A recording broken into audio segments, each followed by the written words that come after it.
Dustin Poirier.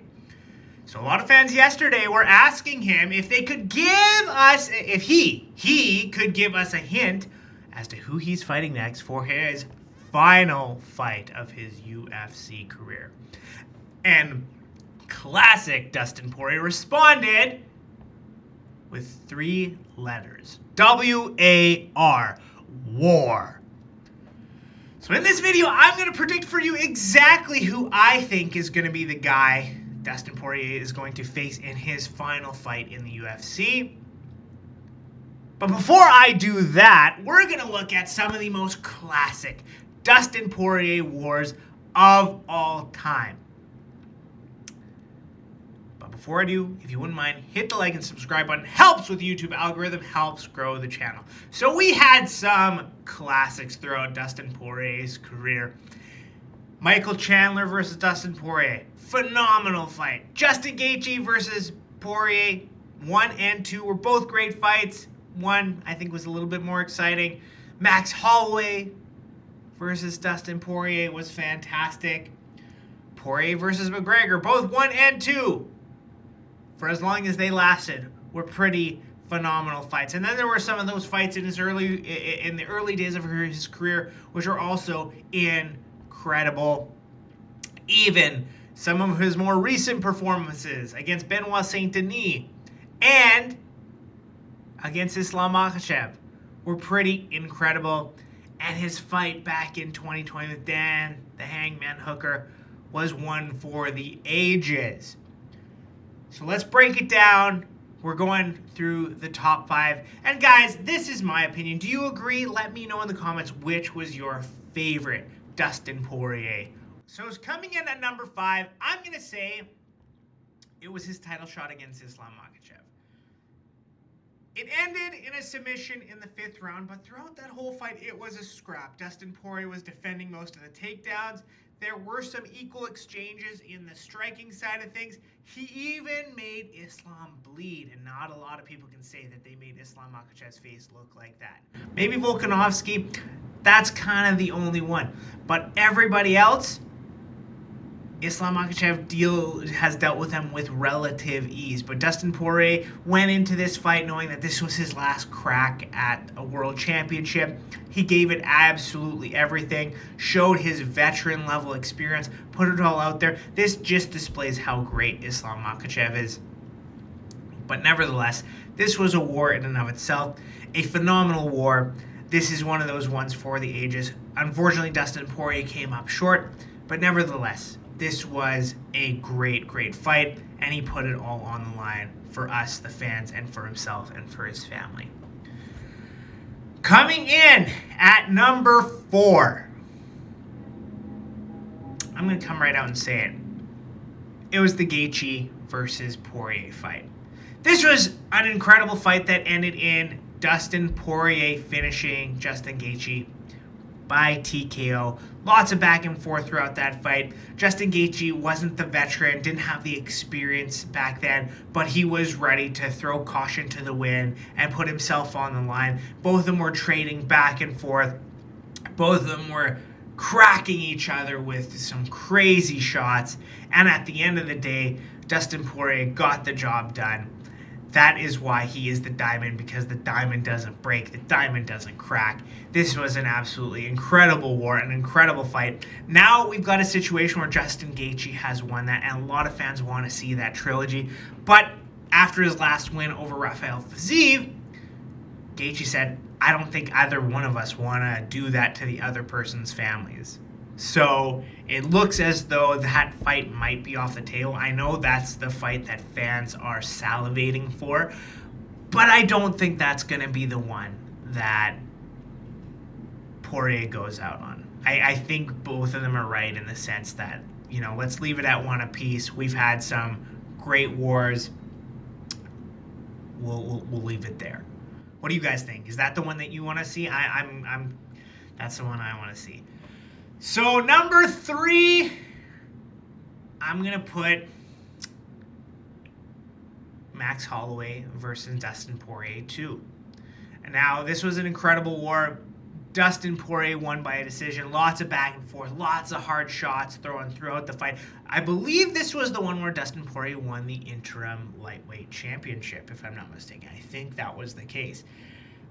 And what a way to win it, right? What a way to become the interim championship. Unfortunately for Poirier, he lost to Khabib later on that year, but he did an incredible job. Tons of back and forth action. He was the first one, in my opinion, to really test Max's chin, and Max didn't crack at that point. How much power does Ilia Topuria have? That is a question that I think we all need to ask ourselves. I've also noticed that precision is a big part of it too. But that to me is number 3. I can change these around a little bit. I'm not super fixated on the rankings here, but that for me was a number 3. Like I said, just Max is such a game guy. I'm pretty sure he took that fight on short notice too. But yeah, absolute war, absolutely legendary. One for the books, and a lot of people are speculating that it is going to be a trilogy fight with Max, which in my opinion, I don't think this is the right move. Like, at the end of the day, they can do that if they want. You know what I mean? Like, it's not a bad fight, but Poirier's won 2 of his outings with Max, right? So to me, like, the story there isn't that good, other than the fact that last fight with him was incredibly entertaining, right? But the story there isn't as good as a trilogy with Gaethje. Number 2 for me was Poirier versus Michael Chandler. Like, Poirier won that one by submission. Absolute war in the beginning. Chandler cracked him a bunch, but then Poirier once again started to fight back. He's calling him a dirty cheat in a lot of situations because, like, Chandler did that stuff with his mouth. I think I remember a time when he, like, blew all the blood in his nose out into Poirier's mouth when he was on bottom or something like this. Absolutely disgusting. Like, ugh, I can't even imagine what that would have felt like in the moment. Ugh, can't even imagine. But at the end of the day, it was a super exciting fight. Like, back and forth, Poirier comes out on top. I think it was, he dropped like a killer line about his jiu-jitsu in the post-fight interview. Great performance. And to me, that was the number 2 most exciting at the time, just because it was so fast-paced too. Wow. Like, yeah, for me, that's number 2. Now, a couple honorable mentions I'm going to put in there. That fight with Benoit Saint-Denis was really exciting for as long as it lasted. And, of course, Poirier, cracked him a good one. It was kind of funny because I remember in the post-fight interview, people were like, oh, he took you down a bunch. He's like, no, he didn't take me down. I took myself down because I jumped the ghillie.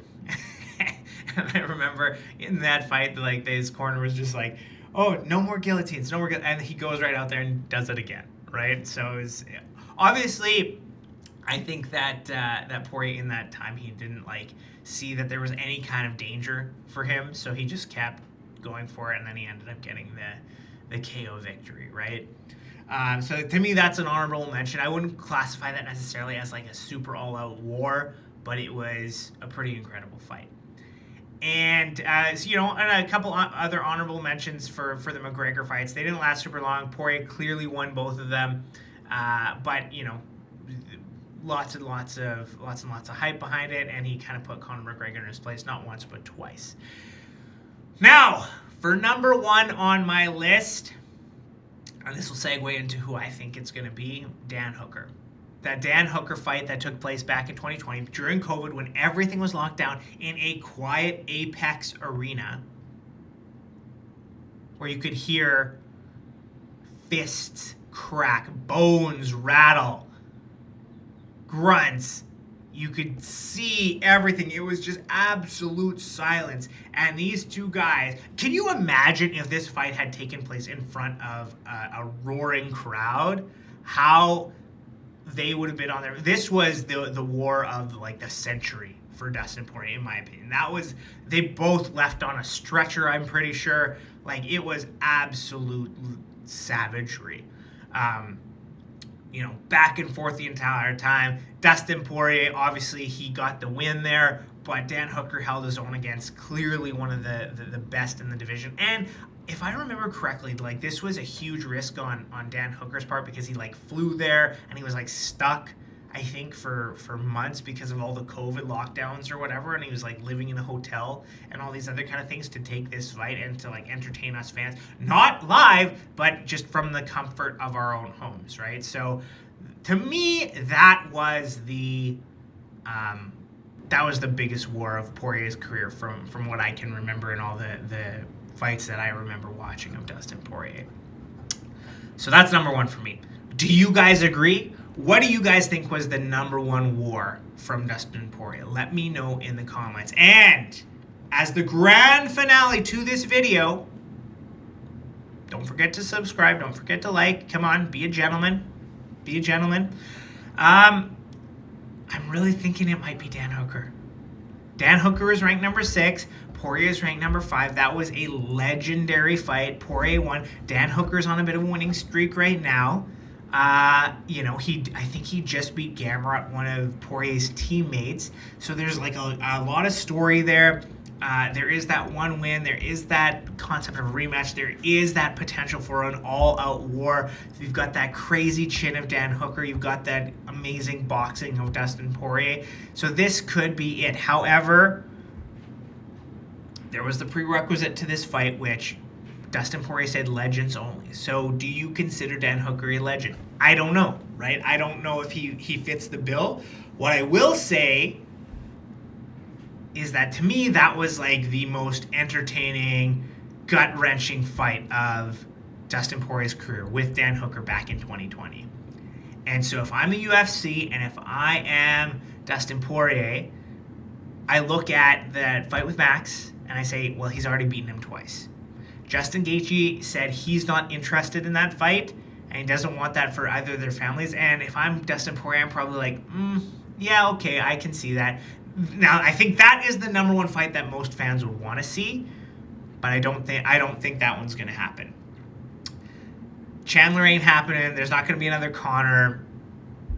Who do you go to, right? I think the answer right now is Dan Hooker. And maybe he's not a legend in the lightweight division necessarily, like he went on a bit of a skid there, but he's ranked number 6. He's had a couple great performances, and that fight they had back in 2020 was absolutely legendary. So if I were to pick, and of course I'm wrong from time to time, I would say they do the Dustin Poirier Dan Hooker rematch in Lafayette, Louisiana for like a fight night or something like that.